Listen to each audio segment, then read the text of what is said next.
ओ देवा शिव गुरुदेवा। दोस्तों, क्यों एक साधु को कैलाश पर्वत पे चढ़ने नहीं दिया गया?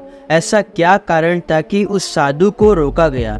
क्या था उस साधु का कैलाश पर्वत जाने के पीछे का रहस्य? दोस्तों, कैलाश पर्वत एक ऐसा पवित्र स्थान है जो भगवान शिव का निवास माना जाता है। ये कोई साधारण पर्वत नहीं बल्कि बहुत बड़ा चमत्कारी पर्वत है। इसकी महिमा अनुपम है। कैलाश पर्वत को धर्म का प्रतीक भी माना जाता है। भारत में ऐसी बहुत सी जगह है जहाँ पर भगवान शिव की महिमा देखने को मिलती है, लेकिन यह पर्वत जो खुद में ही चमत्कार है। दोस्तों, आज हम इसी कैलाश मानसरोवर के बारे में एक हैरान कर देने वाली कहानी बताने जा रहे हैं। इसे सुनने के बाद जरूर आपके रोंगटे खड़े हो जाएंगे। अगर आपको ये वीडियो पसंद आई तो प्लीज़ वीडियो को लाइक करें, और अगर हमारे चैनल पर नए हो तो हमारे साथ जुड़ने के लिए हमारे चैनल को सब्सक्राइब करें। तो चलिए दोस्तों, वीडियो को आगे शुरू करते हैं। दोस्तों, दरअसल ये बात एक दिव्य साधु महाराज जी की है जिनका नाम था गोपाल गिरी जी महाराज।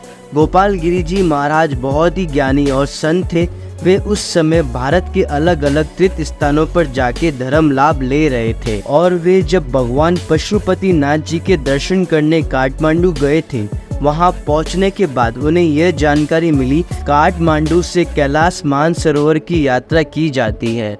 गोपाल गिरी जी महाराज का बचपन से ही सपना था कि वे कैलाश पर्वत की परिक्रमा करें, और मौका भी अच्छा था तो वे इसे भगवान की मर्जी मानकर आगे बढ़े। उन्होंने काठमांडू से तकरीबन 1 घंटे की यात्रा पूरी की और जाकर पहुंचे फ्रेंडशिप बीच पर, जहां पर मानसरोवर यात्रियों की जांच चीनी अधिकारियों के द्वारा होती है। तभी यात्रियों को आगे बढ़ने की अनुमति मिलती है। ये ब्रिज नेपाल चीन की सीमा पर है, और जब सारी डॉक्यूमेंट्स ठीक होती है तभी यात्रियों को आगे बढ़ने दिया जाता है। जब साधु महाराज आगे बढ़े तब अचानक से वहां पर एक बहुत बड़ा चक्रवात आ गया और वहां चारों ओर घमासान मच गया।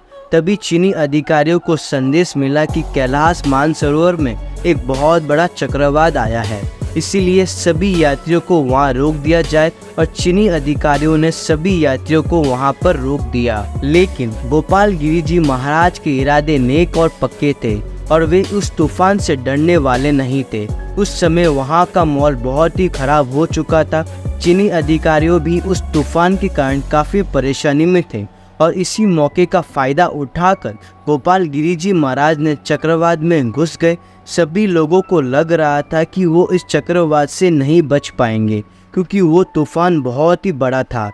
लेकिन कहते हैं ना, जो महादेव का भक्त हो उसका काल भी कुछ नहीं कर पाएगा। यात्रा के पहले पड़ाव में उस तूफान को चक्रवात को पार करके वो साधु महाराज नीलम पहुंचे, जो कि तिब्बत में है, और तिब्बत से 260 किलोमीटर का सफर तय करने के बाद वे साधु महाराज सागा पहुंचे, और सागा से निकलकर अगले दिन वे प्रयाग पहुंचे। तब तक चक्रवात बहुत ही कम हो चुका था, लेकिन साधु महाराज को यहाँ तक पहुँचने के लिए बहुत सी कठिनाइयों का सामना करना पड़ा, जिसके बाद महादेव की कृपा से अगले दिन ही साधु महाराज कैलाश मानसरोवर में पहुंच गए। अब बाकी था कैलाश पर्वत की परिक्रमा करना, जो उनके लिए एक और बड़ा पड़ाव था, जो बहुत ही मुश्किल था। दोस्तों, आपकी जानकारी के लिए बता देते हैं कि कैलाश पर्वत तकरीबन 6638 मीटर का है। ये माउंट एवरेस्ट से 22 किलोमीटर ही छोटा है,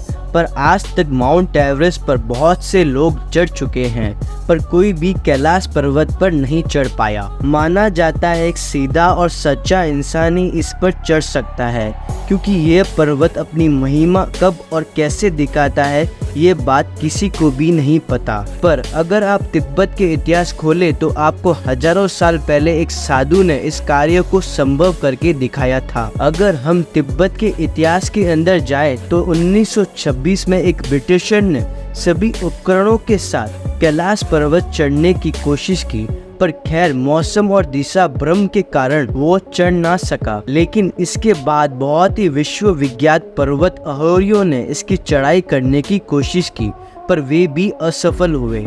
हर कोई अपनी चाहत के कारण यहाँ आए तो, लेकिन कैलाश पर्वत की शक्ति के आगे ना टिक पाए। हर एक पर्वत आरोहियों का एक ही एक्सपीरियंस रहा, जब कोई इस पर पैर रखता है तो इसकी रफ्तार बढ़ने लगती है और मौसम जल्दी बिगड़ने लगता है। जिसका भ्रम और कंपास का काम ना करना हर किसी को भटका देता है। वैज्ञानिक भी कैलाश पर्वत के केंद्र से आने वाले रेडियो एक्टिविटी का पता नहीं लगा सके। इतना सब कुछ होने के बाद भी साधु महाराज नहीं रुके। कैलाश मानसरोवर की ये परिक्रमा का दायरा 54 किलोमीटर तक फैला होने के बावजूद साधु महाराज हर हर महादेव का जयकारा लगाते हुए 6 से 7 दिनों में इसे भी पूरा कर लिया। लेकिन ये कर पाना वास्तव में किसी साधारण मनुष्य का काम नहीं है।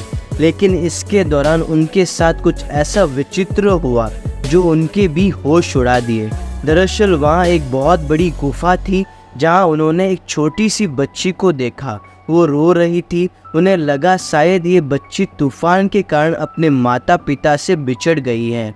इसीलिए साधु महाराज ने उस बच्ची की जान बचाई और उसे अपने कंधे पर बैठाकर फिर से काठमांडू के ओर रवाना हुए। और हैरान कर देने वाली बात तो ये है कि फ्रेंडशिप बीच पर अभी तक चक्रवात बना हुआ था। तभी वहां मौजूद लोग अधिकारियों ने देखा कि एक व्यक्ति तूफान को आराम से पार करके बाहर आ रहा है। जिसके बाद लोग उन साधु महाराज और छोटी सी बच्ची को देखकर आश्चर्यचकित हो गए। तभी सभी लोगों ने साधु महाराज को घेर लिया और उनसे पूछने लगे, क्या आपको अपनी जान की परवाह नहीं है? अपनी परवाह किए बगैर इतने बड़े चक्रवात में घुस गए। तब साधु महाराज ने कहा, ये सब मैंने नहीं, महादेव ने किया। ये सब महादेव के आदेश पर ही संभव हो सका और वो मेरे द्वारा इस छोटी बच्ची की सहायता कराना चाहते थे और जिसके परिणाम स्वरूप मैं इतने बड़े चक्रवात का सामना कर सका और इस बच्ची को भी बचा सका। हाँ दोस्तों, आज भी दुनिया में अविश्वसनीय घटना घटती रहती हैं। हमें पता है इस घटना को सुनकर आप भी आश्चर्यचकित हो गए होंगे। अगर आपको ये वीडियो पसंद आया तो प्लीज़ वीडियो को लाइक करें और अगर हमारे चैनल में नए हैं तो चैनल को सब्सक्राइब करें और नेक्स्ट कौन से टॉपिक में आप वीडियो देखना चाहते हैं हमें कमेंट में ज़रूर बताएं। तो मिलते हैं नए वीडियो के साथ, तब तक के लिए ख्याल रखें। हर हर महादेव।